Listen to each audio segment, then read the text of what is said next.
Olá pessoal, sou Cleidiana Ramos, sou jornalista, doutora em antropologia e produzo conteúdos de memória para os canais do Grupo à Tarde. Eu sou Priscila Dória, jornalista e repórter do Grupo à Tarde. Nós estamos aqui na sessão Senta que Temos História do Projeto REC. Nessa sessão a gente recebe especialistas das mais variadas áreas do conhecimento e aí a gente conversa a partir de peças que formam o acervo do SEDOC à Tarde, como fotografias, reportagens. Hoje a gente está aqui com o historiador Sivaldo Reis, mas ele vai se apresentar melhor. Tudo bem, professor Sivaldo? Eu sou Sivaldo Reis, eu sou professor de História e sou estudante de doutorado da Universidade Federal da Bahia. Estou no meu segundo ano de doutorado. Agradeço o convite que me foi feito e estou à disposição para a gente conversar um pouco mais sobre a Cleonice e sobre a família Laquija. Pois é, professor. Eu queria saber um pouco, né, como foi o despertar desse seu interesse pela trajetória da doutora Cleonice Alaquija, né, uma das primeiras médicas negras, né, formada pela Faculdade de Medicina da Bahia. Boa pergunta. Desde a graduação, eu me interesso pelo tema trajetória de personalidades negras no Brasil. Então, na região sul e sudeste tem muita produção já escrita sobre o tema e no nordeste muita pouca coisa escrita, né? Sobretudo na Bahia. Então foi a partir dessa curiosidade que eu fui movido para pesquisar sobre a trajetória desses personagens e foi aí que eu descobri a trajetória do Maxwell Assunção e, consequentemente, da filha dele, Cleonice Assunção Alaquija. Ela foi a terceira mulher negra formada na Faculdade de Medicina, não é isso? Sim, sim. A Cleonice ela fez parte de uma pequena geração de mulheres que passaram a acessar a Faculdade de Medicina da Bahia na década de 30. E quando eu falo pequena, é pequena mesmo, porque grande parte da população de Salvador era analfabeta, não sabia nem ler nem escrever. Então ela se insere no conjunto de poucas mulheres que conseguiram cursar e se formar, porque ainda tinha essa dificuldade, né? E assim, acessar o ensino superior, né? Sim, a gente está sim. falando do ensino superior, né? Exato. E jovem, né? Acho que ela tinha... Jovem, ela entrou na Faculdade de Medicina com apenas 16 anos, né, em 1926. Agora ela teve muito apoio também da família, né, sobretudo do pai, que era um profissional liberal, um advogado, professor, e da mãe também, que era parteira, com formação na Faculdade de Medicina da Bahia. E o quão raro, né, fora da curva era ter uma família, né, com acesso ao ensino superior naquela época. E como foi que isso influenciou na escolha dela, né, de formação?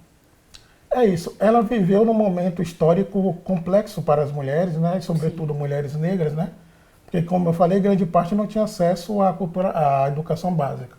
Então, ela teve apoio, né, do pai e da mãe.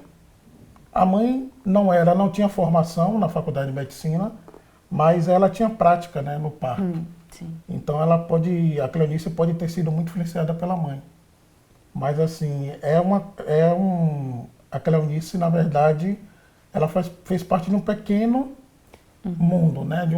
Enfim, era muito raro mulheres, e sobretudo negras, né, se incluírem na educação superior. Né?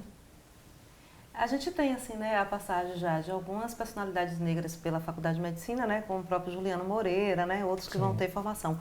Mas realmente, né, a gente pensar assim nas mulheres, né, por isso acho que é interessantíssimo essa sua inserção de pesquisa, né?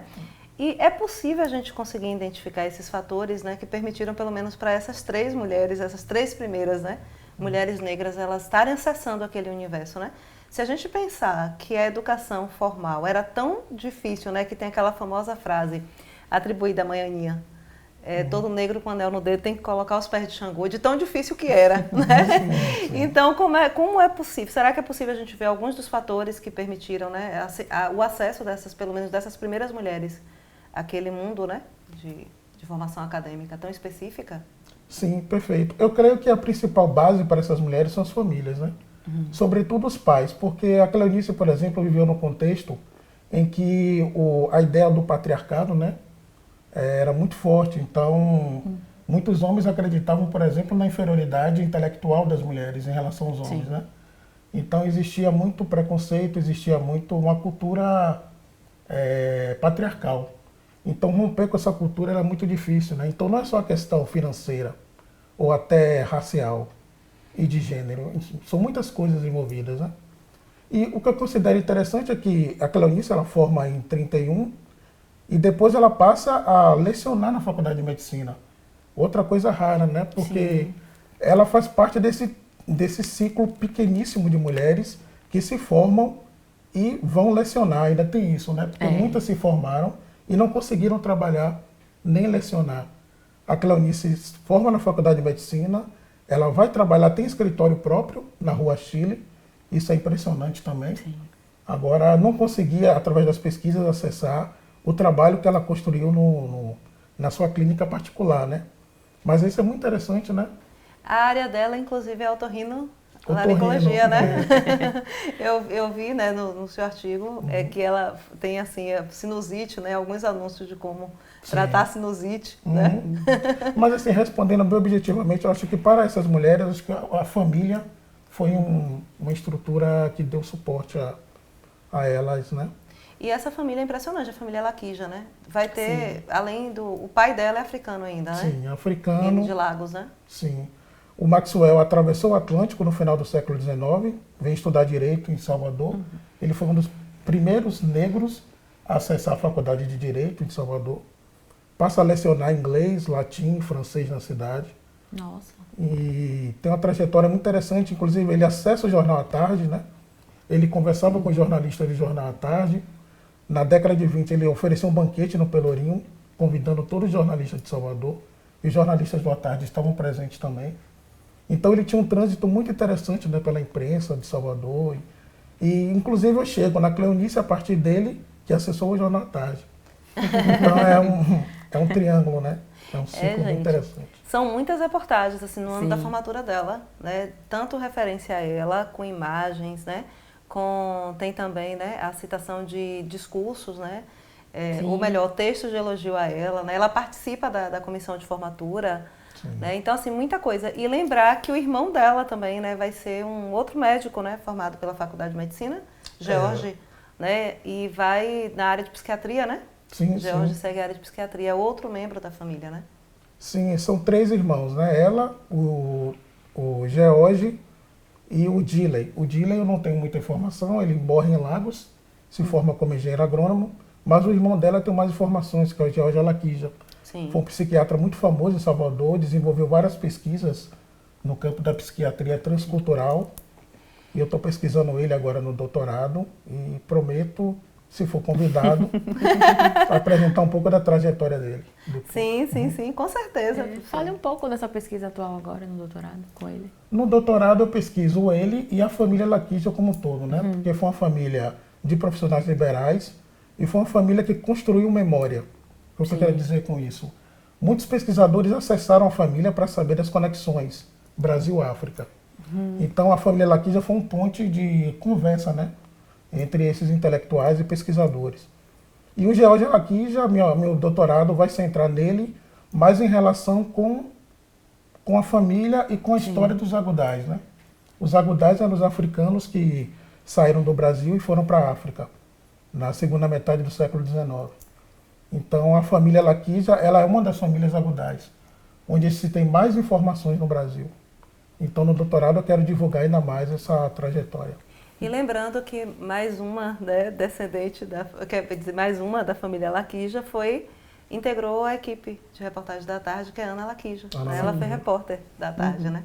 Ela é, na verdade, sobrinha de Cleonice, né? Cleonice, é. Pois é. Eu cometo um equívoco no artigo que eu digo que ela é tia, mas na verdade ela é sobrinha. Ela é sobrinha, né? A Ana Laquija tem uma importância muito grande, né? É a divulgadora das memórias da família. Ela vive nos Estados Unidos, é jornalista. E ela me ajudou muito na construção da memória da família, né? Da escrita. Sobretudo para escrever o artigo sobre a Cleonice, né? Ela tem me ajudado bastante nesse processo. Aqui à tarde ela fez muitas reportagens interessantes, inclusive tem uma reportagem dela ela fez uma reportagem nos anos 70, por exemplo, com Eduardo Ijexá, né? Que era um representante da grande família, que é uma nação de candomblé, Ijexá. E ela até pontuando isso, a ele ainda tentando lembrar e resistir à língua, né? Falar na língua dele, né? Em Urubá.